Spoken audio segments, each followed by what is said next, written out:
আর আজকের দিনটা যেহেতু সানি ওয়েদার ছিল, আর ইউএসের এই সিয়াটেলে খুব একটা সানি ওয়েদার দেখা যায় না, তাই যেদিনই থাকে আমি গিয়ে কিন্তু একটু ছাদে বসে পড়ি, খুব ভালো লাগছিল।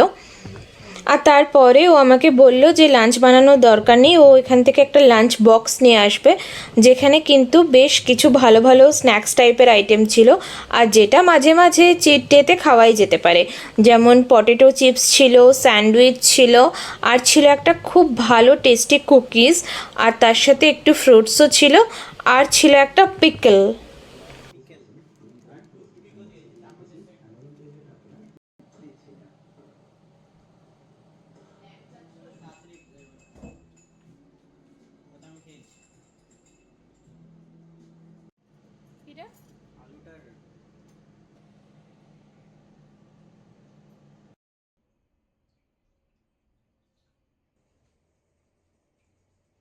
তো বিকেলবেলা আমি রেডি হয়ে নিচ্ছি, যাব একটু একজনের বাড়িতে। তো তাদের বাড়িতেই রাতে খাওয়া দাওয়া হবে, তো তার জন্যই রেডি হয়ে নিচ্ছি।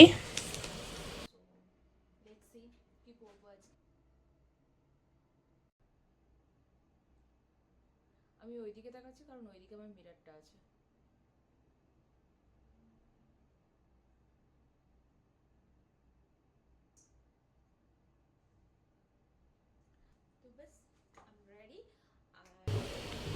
তো চলো বাস, আমি তো রেডি, এবার বেরোনো যাক। আর দেখো আজকে সন্ধ্যা 7:30 বাজছে, তবু এখনো কত রোদ এখানে।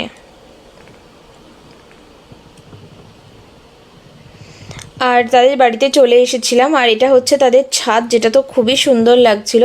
আর এই ছাদ থেকে না অনেক বড় বড় বিল্ডিংও দেখা যায়, যেটা খুবই ভালো লাগছিল। আর আমি যেখানে থাকি সিয়াটেলে, সেখানে তো অত বড় বড় বিল্ডিং নেই। আর এটা হচ্ছে ডাউন টাউন, যেখানে অনেক বড় বড় সুন্দর সুন্দর বিল্ডিং দেখা যাচ্ছিল।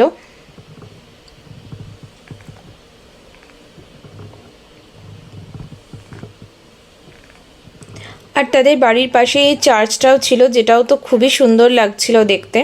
আর এরপরে করে নিলাম ডিনার, যেখানে কিন্তু অনেক কিছু খাবার ছিল। তো তোমরা কেমন লাগলো আমার ভিডিওটা অবশ্যই